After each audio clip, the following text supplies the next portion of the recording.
여러분 주말 잘 견디셨습니까? 김명준의 뉴스파이터입니다. 오늘은 일이 4번 연속 들어가는 11월 11일이죠. 막대과자 데이니, 가래떡 데이니, 젓가락 데이니, 오늘을 칭하는 호칭만 무려 대박 사건 11개랍니다. 11월 11일이라 호칭도 11개인가요? 그런데 우리 직장인들에게 11월 11일은 일이 4개, 다시 말해서 1111 죽어라! 일만 하는 보통의 나날입니다. 기운 내셨으면 좋겠습니다. 퇴근 후에는 가족분들과 맛있는 식사도 하시고요. 김명준의 뉴스파이터 이제 본격적으로 시작해 보도록 하겠습니다.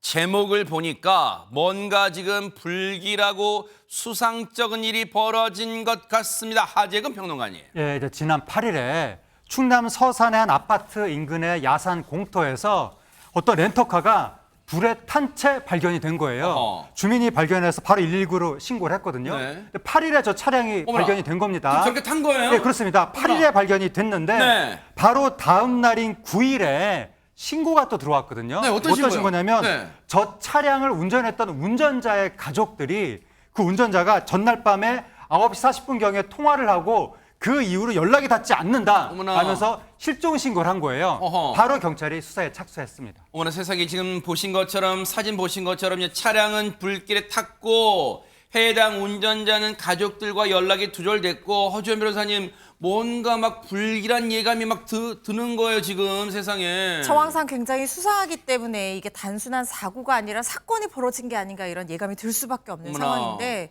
불길하게도 그 예감이 맞았습니다. 강도살인 사건이 벌어진 거였어요. 세상에. 수사에 나선 경찰이요. 네. 사건이 발생한 지 이틀이 지난 어제 일단 이 가해자인 40대 남성 지인 집에 숨어있던 것을 확인하고 체포를 했는데요. 세상에. 이 40대 남성이 범행 당일에 술에 취한 채로 이 주변을 배회를 하면서 고가의 차량 소유주를 대상으로 범행 대상을 물색을 했다고 어머나 합니다. 세상에. 그러다가 오후 9시 40분쯤에요. 모임이 끝나고 대리기사를 기다리던 한 가장, 이 피해자였는데요. 뒷좌석에 타는 걸 확인하고 이 사람에게 범행을 저질러야겠다고 결심을 어머나. 하고 바로 그 차량에 탑승을 합니다.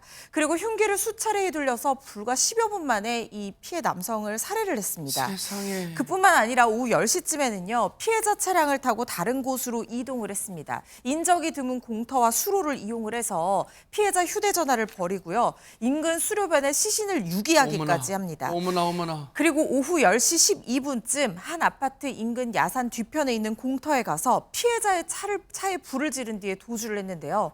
범행부터 마지막 이 증거인멸 이후의 도주까지 불과 40여 분 정도밖에 걸리지 않았습니다. 어머나 세상에. 듣기만 해도 너무너무 경악스럽습니다. 너무너무 끔찍하고 잔혹한 사건이, 대체 저런 짓을 저지른 인간이 대체 누굽니까? 최진봉 교수님. 저 사람 40대 남성인데요. 더욱 놀라운 건 뭐냐면 피해자와 일면식도 없는 사람이에요. 세상에. 처음 만난 사람이에요. 그러니까 너무 황당하고요. 원한 관계도 전혀 없었고요. 이 서산 지역의 한 업체에서 근무 중인 이 40대 남성, 범인이죠. 평소 도박, 빚 등으로 부채가 많아 생활고를 많이 겪고 있었던 것으로 세상에. 경찰 진술이 나타났습니다. 그래서 범행을 계획했다라고 하는 게 이 사람의 진술 내용이고요. 세상에. 범행 당일에도 흉기를 소지한 채 식당가를 배회하면서 술에 취한 고가의 승용차를 소유한 사람을 물색한 거예요. 범행 대상으로. 세상에. 이 사람이 생각했던 아주 계획적이었잖아요. 계획적이었죠. 그러면. 물론요. 흉기를 가지고서 계획적으로 고가의 차량을 소유한 사람들을 타겟으로 삼았는데, 목표로 삼았는데, 이유는 고가의 차량을 타니까 돈이 많을 거다, 이런 추측을 한 거예요. 세상에. 그래서 그 사람에게 돈을 좀 뺏어야 되겠다고 생각하고 범행을 결심했고요. 피해자의 차량에 강제로 탑승해서 돈을 달라고 요구를 하니까 피해자는 저항할 수밖에 없잖아요. 저항을 하니까 결국 살해까지 하게 된. 그리고 또 하나는 지금 허주현 변호사 설명했지만 증거인멸을 위해서 차를 태우기도 하고 세상에. 또 휴대전화를 버리기도 하는 이런 일을 벌어졌는데, 더 극악한 일은요. 이 피해자의 지갑에서 이 사람이 훔친 돈이 얼마인 줄 아십니까? 겨우 13만 원이었습니다. 세상에.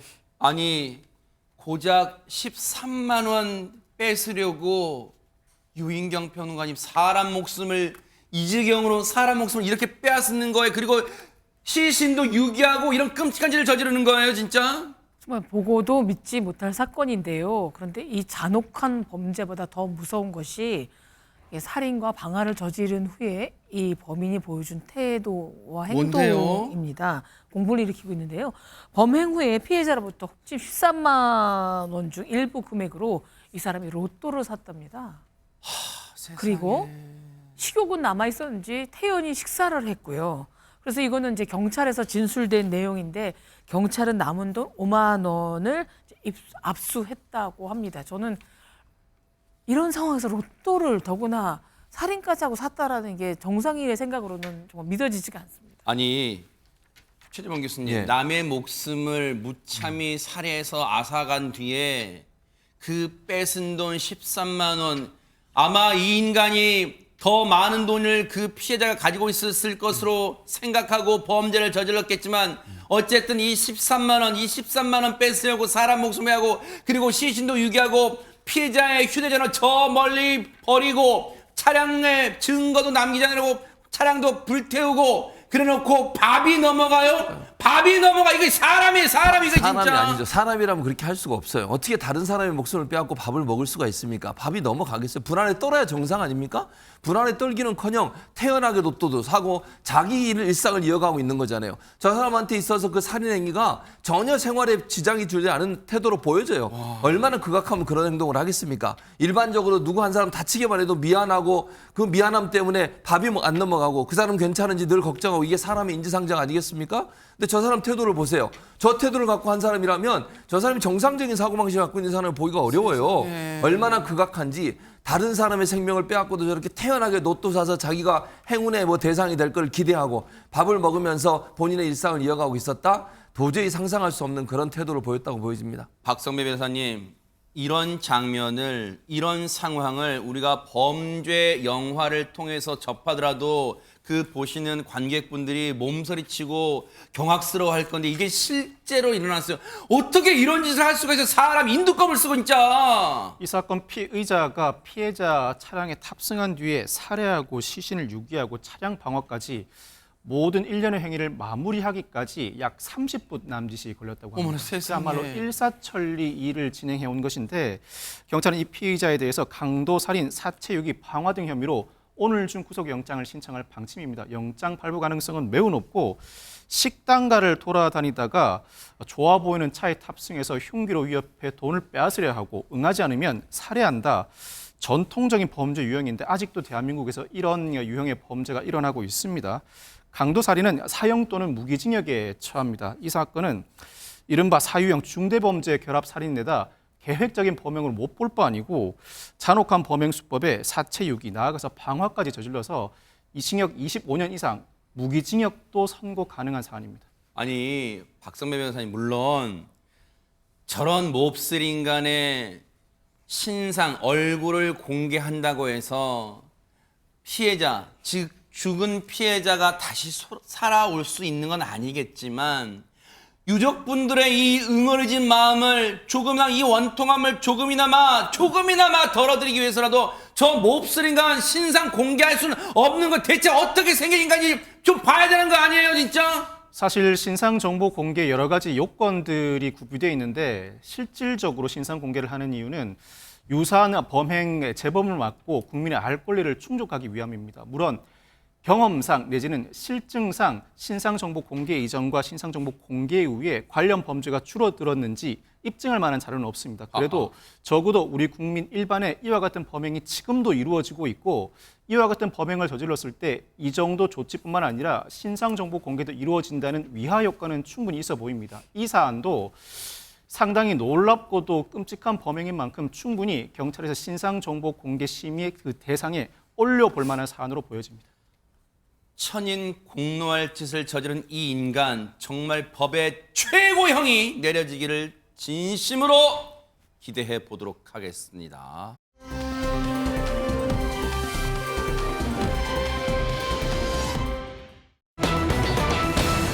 제목 참 묘합니다. 예전에 술은 마셨지만 음주운전은 아니다, 뭐 이런 말은 들어봤지만 돈은 냈지만 성매매는 아니다. 대체 무슨 얘기일까요, 박성배 변호사님? 이 대학생 시절에 성매매를 한 혐의로 기소돼 재판을 받은 현직 경찰관 얘기입니다. 아하. 구체적인 혐의는 지난 2021년 1월에 경기도의 한 성매매 업소에서 당시 대학생이던 현직 경찰관 남성이 18만 원을 내고 외국인 여성과 성매매를 한 혐의로 기소된 것입니다. 하하. 2021년이면 지금 2024년이니까 한 3년 전쯤 일이잖아요. 그러면 박성 변호사님, 성매매 관련 혐의는 뭐 공소시효 이런 거 따로 없어요? 어떻습니까? 당연히 공소시효가 있습니다. 어허. 성매매 처벌법에 따르면 성매매를 한 사람, 즉 성을 탄 사람, 산 사람 모두 징역 1년 이하의 징역 등에 처해지게 되는데 징역 1년 이하는 공소시효가 5년입니다. 즉 5년 사이에는 충분히 수사해서 기소를 할 수 있고 네. 아마 추정컨대는 이 업소가 다른 사건으로 적발됐고 그 수사 과정에서 이 장부에 이 남성의 이름이 남아있던 것은 아닌가 추정해 볼 수 있습니다. 뭔가 장부, 물론 장부라고 단정할 수는 없지만 뭔가 근거가 있으니까 3년이 훌쩍 지난 이 사건이 이제서야 드러났고 지금 이 당시의 대학생이고 지금은 더더욱 놀라운 게 현직 경찰관이라는 인간이래요, 지금. 그래서 지금 재판까지 넘겨지게 됐다는 건데 하재근 평론가님, 그러면 재판에서 이 인간은 혐의를 인정했습니까? 어땠습니까? 부인했습니다. 이 남성이 뭐라고 그랬냐면 성매매 대가로 입금을 하긴 했지만 막상 가보니까 여성이 마음에 들지 않았고 방 안에서 불쾌한 냄새가 나서 소파에 잠시 앉았다가 금액 환불을 받지 않고 그냥 나왔다. 이렇게 얘기한 거예요. 이렇게 부인하니까 네. 검찰이 업소 장부를 증거로 내밀었는데 네. 업소 장부에는 저 남성의 개인정보가 적혀 있고 그 옆에 착한 놈 이렇게 써 있었다고 네? 합니다. 그런데 착한 놈? 저 업소 장부에서 착한 놈이란 단어가 어떻게 쓰였냐면 네. 바로 특별한 문제 없이 성매매를 마친 손님을 그 단어로 썼다는 거예요. 반대로 갑자기 취소하거나 무리한 요구하는 사람은 나쁜 놈이라는 단어로 표시를 했었다고 합니다. 그래서 1심 재판부가 이러한 업소 장부의 메모, 또 업소 관계자와 나눈 문자 메시지, 지불 금액 이런 것들을 고려해서 성매매를 한 것이 맞다라고 유죄 판결을 내렸습니다. 그런데 1심 재판부라는 표현이 나온 거 보니까 그러면 이 사람이 지금 현직 경찰관이라는 거예요. 3년 전엔 대학생 신분이고 대학생 신분에 외국인 여성과 성매매를 했다는 거예요. 지금 그 의혹 혐의라는 거예요. 그러면 1심 재판부라는 얘기는 항소심까지 갔다는 거예요. 이 사건이 어떻습니까? 항소심까지 갔는데요. 항소심 결과는 정반대로 나왔습니다. 예. 1심에서는 유죄였지만 항소심 재판부는 무죄를 선고를 한 건데요. 항소심 재판부에서는 이 피고인과 성매매 상대 여성과의 사이에 성행위가 있었음이 합리적 의심 없이 입증됐다고 보기 어렵다.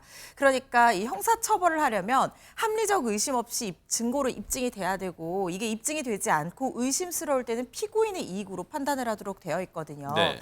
그래서 항소심 재판부에서 이 범죄 혐의에 대한 충분한 입증이 있다고 보기 어려운 경우다 이렇게 판단을 한 것으로 보이는데 성매매라고 하는 것은 금전적인 대가를 불특정인에게 주고 성행위 또는 유사 성행위로 나아갔어야 처벌을 할 수가 있거든요. 특히 성인이 대상인 성매매 같은 경우에는 미수범을 처벌하는 규정이 없기 때문에 성행위로 나아갔는지에 대한 합리적 의심 없는 증명이 있어야 되는데 지금 항소심 재판부는 그게 부족하다고 본 겁니다. 네. 업소 실장이 돈을 입금받고 장부에 뭐 착하다 이렇게 기재를 했다고 하더라도 그 실장이 성매매를 한 현장이 그 자리에 있지는 않았다는 거예요. 그렇기 때문에 뭐 착하다는 것이 반드시 성행위가 있었다는 것을 입증할 수 있는 증거가 될 수 없다 이렇게 판단을 한 것 같고 그리고 이 지불 금액 18만 원을 이제 성매수 대가로 지불을 한 것으로 보이는데 이걸 환불받지 않은 채 나왔다고 합니다. 근데 이게 보통 성행위가 이루어지지 않았는데 그 대금을 환불받지 않았다는 주장을 한다는 것이 쉽게 납득하기 어렵다는 사실은 맞지만 신분증을 본인 신분 인증을 위해서 이 업소에 보낸 상태였다는 거예요. 그러다 보니까 이걸 뭐 환불받겠다고 실갱이를 벌이다가는 뭔가 자신의 신분이 더 노출될 것 같은 어떤 우려 때문에 환불을 요구하지 않고 그냥 나왔을 가능성도 배제를 할 수는 없다. 이렇게 봤다는 거예요. 네. 최종적으로 그래서 항소심에서는 무죄가 선고된 사안입니다. 아니 제가 재판부의 판결에 딴지를 걸고 싶은 마음이 있는 게 아니라 2심 재판부의 말에 조금은 이해 안 되는 구석이 있어요. 이 사람은 당시에 경찰이 아니라 당시에는 대학생 신분이잖아요. 근데 자신의 신분이 노출될까봐 신분증 맡겼다고 해서 노출될까봐 18만 원 환불받지 않고 현장 떠난 것으로 짐작된다. 그럴 가능성도 배제할 수 없다.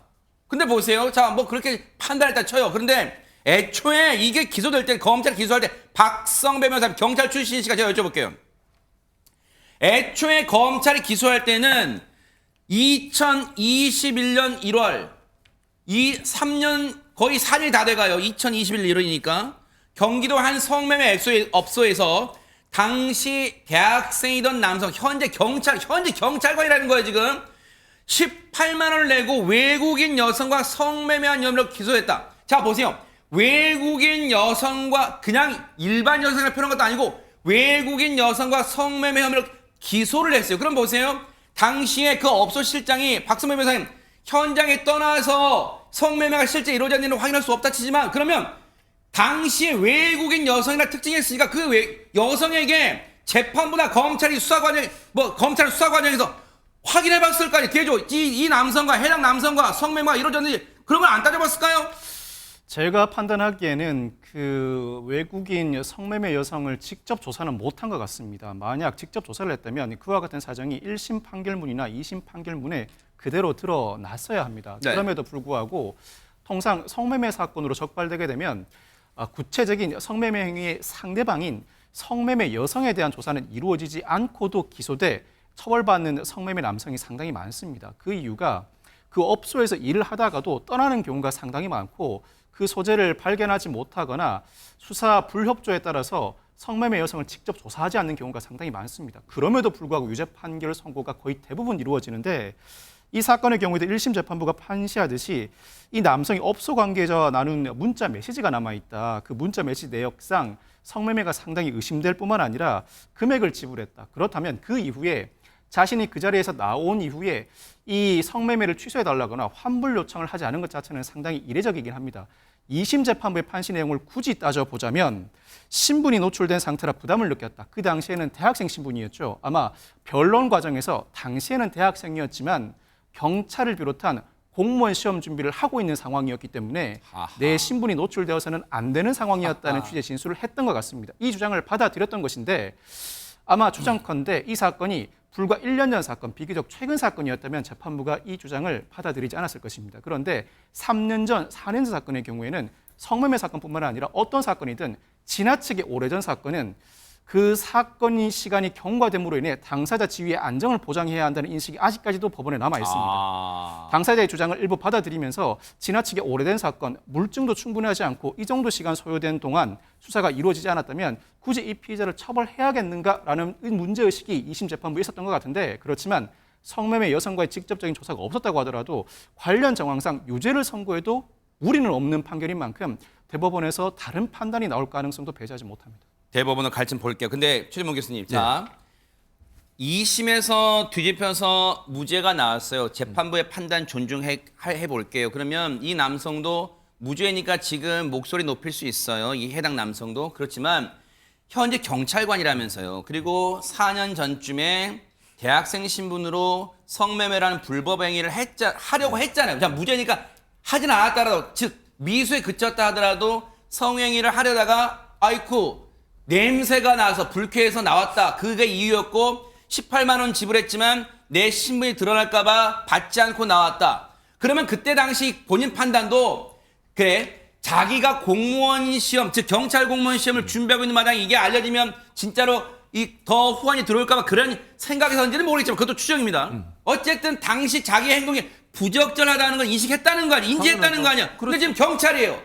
법적으로는 무죄겠지만 도덕적으로는 어떻게 돼요? 도덕적으로는 본인이 판단해야 될 문제예요. 저는 일반 시민들이 이런 사건을, 이런 사실을 알고 이 경찰을 보면 이 경찰이 올바르게 어떤 판단을 하거나 아니면 공직으로서 공직을 수행할 수 있다고 생각하겠습니까? 저는 아니라고 봅니다. 물론 그 전에 본인이 경찰이 되기 전에 한 일이라고 그렇게 넘어갈 수도 있는 문제지만 그런 생각을 가졌었고 그게 불법인 걸 알면서도 그런 행동을 한 거잖아요. 그러면 앞으로 경찰 직업을 하면서 경찰관으로서 역할을 하면서 그런 생각이 들 때 과연 어떤 판단을 할 것인가. 물론 본인은 나는 경찰 되고 나서는 그런 일이 한 번도 없다고 얘기할 수 있겠지만 국민들이 볼 때는 아니면 일반인들이 시민들이 볼 때는 그런 생각과 그런 경험이 있는 사람이 경찰관으로 재직하는 것은 바람직하지 않다고 생각해요. 왜냐하면 이런 행동을 하는 사람을 잡아야 되고 처벌하고 그 사람들을 수사를 해야 되는 사람이에요. 네. 과연 본인이 그런 행동을 했던 사람으로서 그런 판단을 제대로 할 수 있겠습니까? 저는 아니라고 봅니다. 그래서 이건 법적으로는 어떻게 처리할 수 없다 하더라도 네. 본인이 저는 다른 직업을 갖든지 이런 방식으로 가는 게 맞다고 생각해요.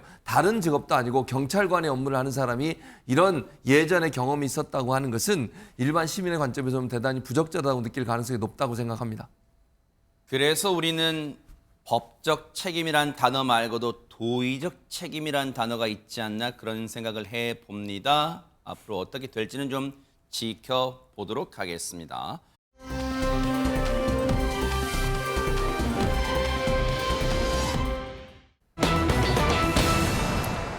여러분 혹시 강지환 이름 석자 기억하시는 분들 많으실 거예요. 그런데 아름다운 얘기가 아니라 여러분 아시는 것처럼 기억하시는 것처럼 불미스러운 일에 연루됐었고 바로 그 지금 제목처럼 성폭행 유죄라는 표현이 붙어요. 근데 배우 강지환 씨가 어떤 사람이었는지 혹시 얼굴 이 기억이 가물가물하신 분들 위해서 영상 보시고 이어가 보도록 하겠습니다. 피해자들 한 말씀만 좀 부탁드립니다. 팬들한테 한 말씀만 좀 부탁드릴게요. 갑시다. 네, 한 말씀 하신다니까. 동생들이 해당 인터넷이나 매체 댓글들을 통해서 크나큰 상처를 받고 있다고 전해 들었습니다. 그 점에 대해서 그런 상황을 겪게 해서 오빠로서 너무 미안합니다. 우린 여러분께 심려 끼쳐드려서 죄송합니다. 앞으로 수사에 대해서는 어떻게 받으실 생각이세요? 네, 형식 임하겠습니다. 배우 강지환 씨의 모습, 성폭행 사건 혐의를 받고 있던 그 당시에 이 5년 전입니다. 그런데 하재근 평론가님, 5년 전에 누구에게 오빠로서 미안하다고 했었고 그리고 지금 5년이나 지난 일을 왜 다시 우리가 꺼내려고 하는 걸까요? 그 지난 2019년 7월 달에 당시에 강지환 씨가 드라마 촬영 중이었었거든요. 네. 자기 집에서 드라마 스태프들하고 회식을 했는데 그 드라마 여성 스태프 2명한테 강제 추행하고 성폭행한 혐의를 받았던 거예요. 그 여성 스태프들한테 자기가 오빠 이런 식으로 지금 얘기를 한 건데 네. 당시에 피해자들하고 합의를 또 했거든요. 합의한 결과 징역 2년 6개월에 집행유예 3년 선고를 받았습니다. 그래서 당시에 방금 보신 영상이 구속될 당시 영상이었었는데 네. 사건 발생 5개월 만에 석방이 됐습니다. 그렇게 이제 이 사건은 마무리된 줄 알았는데 네. 최근에 이 사건이 다시 소환된 거예요. 그 이유가 뭐냐면 네. 강지환 씨 전 소속사와의 남은 문제가 있었던 겁니다. 전 그렇습니다. 소속사. 그 네. 전 소속사가 그 사건 당시에 강지환 씨를 상대로 42억 원 규모의 손해배상 소송을 제기했었는데 그게 2심까지 가면서 그 항소심 판단이 최근에서야 나왔습니다. 어허. 아니 근데 강지환 씨는 활동을 중단한 지 이미 오래됐잖아요. 근데 전 소속사긴 합니다만 어떤 문제로 40억이란 말이 오고 가고 그럴까요? 최재범 교수님 지금. 왜 그러냐면 뭐 하재근 평론가 방금 설명했지만 이 성폭행 사건이 발생했을 때 강지환 씨가 드라마 촬영 중이었고 방영 중이었거든요. 총 20부작으로 제작된 드라마였는데 12부 만에 중도 하차를 하게 됩니다. 이미 방영 중이었어요? 중이었어요. 그러니까 중간에 12부까지만 방영을 하고 중도 하차하게 되고 나머지 8회부는 다른 배우가 촬영을 합니다. 그런 상황이 발생하게 되는데 문제는 뭐냐면 드라마 방영 중에 주인공이 이런 이제 불미스러운 일에 연루가 되다 또 보니까 하필 주인공이었어요? 대형 사고를 치다 보니까 드라마 제작사 측에서는 손해배상을 청구할 수밖에 없는 거잖아요. 본인들이 받은 손해를 이 강지환 씨하고 소속자, 지금은 소속사가 아닌데 전 소속사에게 책임을 물었어요. 그게 지금 이제 아까 말씀드린 63억 원이라고 하는 총 보니까 네. 63억 8천여만 원을 반환하는 소송을 제기했는데 이게 네. 강지환 본인 그리고 강지환 소속사 당시에 네. 상대로 지급된 출연료 그리고 계약서상 위약금들을 따져서 63억 원을 반환하는 소송을 제기하게 된 것입니다. 얘기를 듣고 보니까 박성배 변호사님 그 드라마 제작사 입장에서는 진짜 이 드라마의 어떤 전체적인 좋은 이미지, 왜냐하면 한창 잘 나가고 있던 드라마 이미지에 먹칠을 했으니 손해를 끼친 만큼 다 물어내라. 그게 63억이었다 그 말이었군요. 제작사 측이 63억 원을 지급하라고 부당이득 반환 소송을 제기하자 당시 재판부가 강지환과 전 소속사 측이 공동하여 53억 8천만 원을 지급하라는 판결을 내립니다. 이 판결은 연대채무인데 연대채무는 강지환이 되었든 전 소속사가 되었든 누구든지 전 제작사에게 모든 배상을 다 해야 하고 모든 배상을 다 한 뒤에는 공동 피고 중 다른 피고, 예를 들면 전 소속사가 배상을 하면 강지환 씨에게 강지환이 부담해야 할 부담 부분을 구상해서 돌려놓으라고 청구할 수가 있습니다. 이 전 소속사 측 이 판결을 받아들자 다시 강지환 씨를 상대로 구상금 청구 소송을 제기하진 않았고, 사실 구상금 청구 소송을 제기하려면 먼저 전 제작사 측에 돈을 지급해야 합니다. 어떤 사정이 있었는지 모르겠습니다만 구상금 청구 소송을 제기하진 않고 전속계약상 의무를 위반했다는 취지로 42억 원을 지급하라는 채무 불이행했다는 손해배상 청구 소송을 제기합니다. 그런데 이 소송에서 1심 재판부는 그 청구를 기각합니다. 그 이유가 전 소속사와 강지환 사이의 전속계약은 이미 종료됐고 이 스타프 성폭행 사건은 2달 뒤에 발생했다. 그렇다면 전속계약상 의무를 위반했다는 취지로 손해배상을 청구할 수는 없다고 판단한 것입니다. 지금 얘기를 들어보니까 이미 당시 소속사와 계약이 종료된 이후에 성폭행 사건이 일어났으니 허주연 변호사님 1심 재판부는 강지환 씨 뭐 잘못은 했지만 당시 소속사한테 돈 안 내도 돼. 지금 그렇게 판결했나 봐 1심 재판부는. 그렇습니다. 그러니까 박 변호사님께서 설명해 주신 대로 1심 재판부에서는 이 소속사 측에서 청구했던 그 이유가요. 그러니까 강지환 씨와 소속사의 계약 관계에서 이 전속 계약상의 의무를 위반했기 때문에 강지환 씨가 나한테 손해를 배상해 줘야 된다. 이렇게 소속사가 청구를 했던 거예요.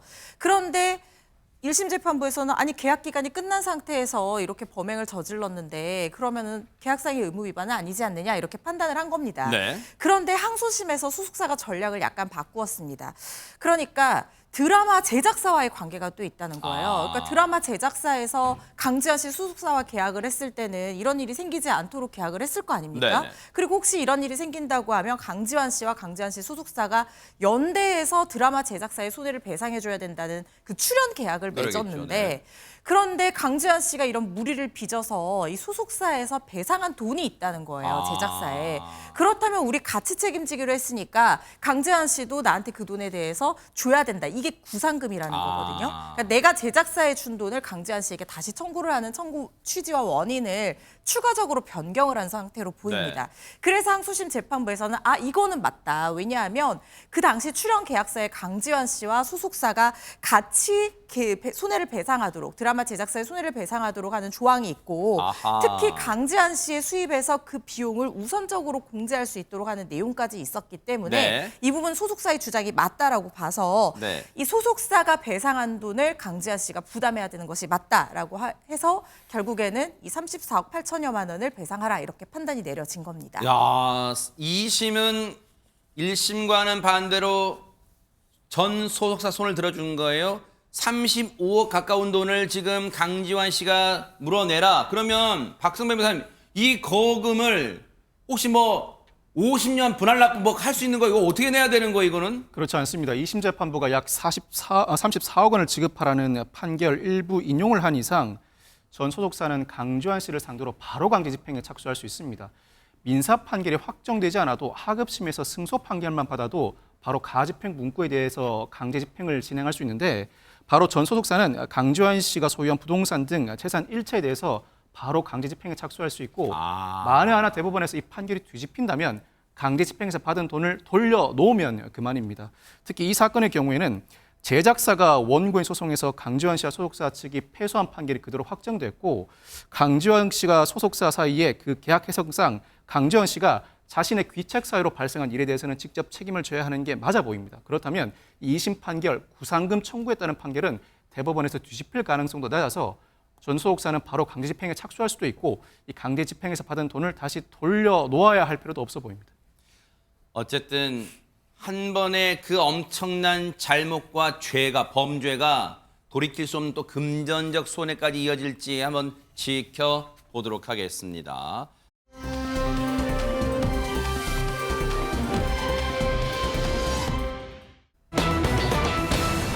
어머나 혹시 주말 사이에 혹시 부산 갔다 오신 분 계실까요? 하재근 평론가님. 예, 보통 이제 부산 해수욕장에 한여름에 사람들이 엄청 많잖아요. 근데 그제 밤에 광안리 해수욕장에 한여름이 아닌데 네. 여름보다 더 많은 인파가 한꺼번에 몰렸다고 합니다. 왜요? 왜냐하면 제19회 부산 불꽃축제가 열린 야. 거예요. 엄청나게 많은 사람들이 몰렸다는데 네. 그 모습 영상으로 보시겠습니다. 네네.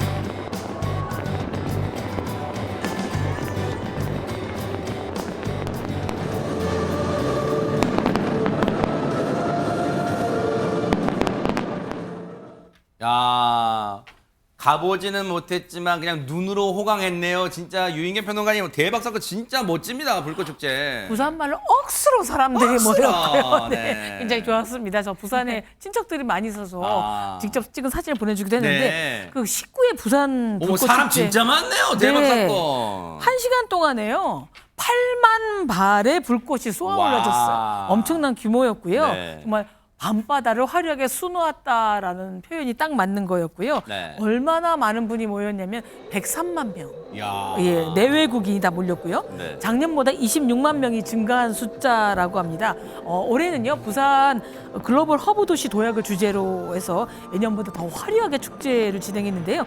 광안대교를 따라서 이제 물결 모양을 다 흐르고요. 웨이브 불꽃.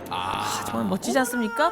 글로벌 또 허브 도시 도약을 하는 문자 불꽃. 야. 그리고 처음 가을하늘 수놓았고 국제 최초로 낙하산처럼 벌어지는 패러슈트 불꽃. 예, 또 국내 저런 최장 건가 길이의 보네요. 나이아가라 불꽃까지 네네. 25인치 대형 불꽃 정말 장관을 연출했는데 저는 이제 고향이 부산입니다. 네. 부산 지금 굉장히 경기가 침체돼 있거든요. 아하. 불꽃처럼 확확확 일어나서 진짜 경제도 살아나고 네. 글로벌 도시로서 위상을 또 확실하게 합니다. 예, 진짜 지금 찐 감동하신 진짜 그런 표정이에요. 그런데 허정변 앞서 근데 영상 보니까 이 5, 4, 3, 2 할 때는 뒤에 광화문에 멋지게 불 켜졌다가 쫙 불 꺼지는데 불꽃이 더 도드라지게 보이게 하려고 잠시 조명 꺼는 거겠죠? 아닙니다. 에? 조명이 꺼져버렸어요. 어머나. 사실 조명, 광안대교의 그 화려한 불빛. 저도 부산 정말 좋아하는 도시 중에 하나인데 광안리 가면은 꼭 광안대교 지나가 주세요 이렇게 맞아요. 부탁을 하거든요. 그리고 밤에는 저 저렇게 순차적으로 지금 불꽃이 꺼지는 거. 꺼지는 모습인데 네.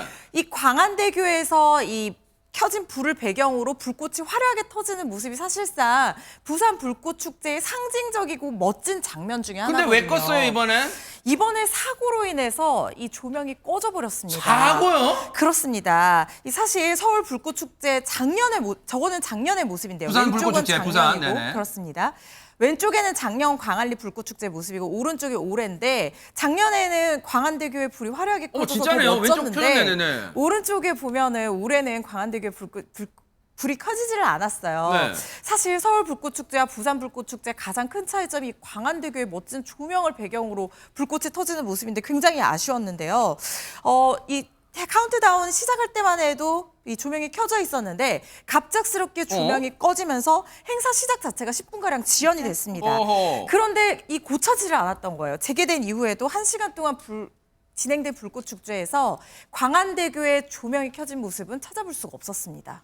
아니 혹시 아까 부산 경기 어렵다 해서 최재범 기자님 부산 저게 불꽃 전기 요금 아끼려고 광안대교 잠깐 꺼놓은 거예요. 아니 광안대교가 불이 안 들어오면 이거 붕어 없는 붕어빵인가 뭐가 달라요 이게. 그렇게 돼버렸죠 결국. 근데 이번 사태가 연출된 게 아니에요. 네? 일부러 한 게 전혀 아니고요. 그러면요? 사고 때문에 발생한 거예요. 사고요? 네. 그러니까 더 황당한 거죠. 이거 사실요. 광안대교 작년 거 보면 대교에 조명 시설 있잖아요. 네. 새로 다 바꿨어요. 어허. 더 화려하게. 그 들어간 돈이 70억이에요. 어머나. 70억짜리 잘 준비해서 화려하게 보여주려고 했는데 불이 다 그럼 꺼져버린 거예요. 본전 빼야죠. 당연하죠. 그러니까요. 근데 그게 불이 꺼졌는데 이유가 더 왜 황당합니다. 그럴까요? 뭐예요? 부산 축제 조직위원회 측에 따르면 네. 상황실이 있을 거 아니에요. 저거 전체를 이제 아. 오거나이저하고 조정하는 상황실에 네. 텐트를 설치했는데 그 상황실 텐트 안으로 10대 3명이 갑자기 들어왔다는 거예요. 난입을 했다는 어머나. 거예요. 어머. 그러다 보니까 이 사람들을 쫓아내야 되잖아요. 여기 들어오면 안 되는 지역이거든요. 네. 그러니까 10대 3명이 들어오니까 관계자들이 밖으로 내보내는 과정에 이 사람들이 뭐 발이 걸렸는지 어쨌는지 모르지만 케이블이 손상을 입게 된 거예요. 세상에. 근데 그 케이블이 바로 광안대교에 불빛을 비추는 저 케이블과 연결돼 있었던 어머, 거예요. 세상에. 그러니까 결국은 케이블이 손상이 되니까 전기가 통하지 않게 되고 저 모든 불꽃이 다 꺼지게 되는 상황이 발생하게 된 거죠. 어머나 세상에 어처구니 듣고 보니까 어처구니가 없지만 이거는 그냥 넘길 사안은 아니에요. 이 철딱선이 없는 10대 3명 혹시 일부러 계획적으로 난입한 거예요? 어떻습니까? 박선배 변호사님. 그렇지는 않은 것 같습니다. 이날 100만 명 인파가 몰릴 것으로 예상하고 부산시가 7천 명에 가까운 인력을 배치했음에도 불구하고 이 같은 사고가 발생해서 더 안타까운데 부산시 축제위원회에 따르면 10대들에게 범죄 혐의는 없는 것으로 판단하고 있습니다. 아하. 이 10대들을 잡지도 못했지만 이들이 위협을 가하거나 의도를 가지고 들어오지는 않았었던 것으로 판단하고 있고 네. 같은 부산 시민이고 불꽃 축제를 보러 온 것이라 생각하기 때문에 그저 미비점을 보완해서 내년 축제를 더 잘 준비하려고 한다고 합니다. 네. 축제위는 이 사건을 계기로 돌발 상황에도 대처할 수 있는 시스템을 구축할 예정이라고 하는데 관리요원 제지로 바로 나갔으면 방실 침입의 의도도 없어 보이고 케이블 파손도 실수라면 과실재물손괴라 과실재물손괴는 형사처벌이 어렵습니다. 그 10대 3명 본인들은 알 거예요. 물론 뭐 안 잡혔으니까 다행이다 할 수도 있겠지만 진짜 처절하게 반성하고 앞으로는 그런 철딱선이 없는 행동 하지 않기를 또 기대를 해볼게요.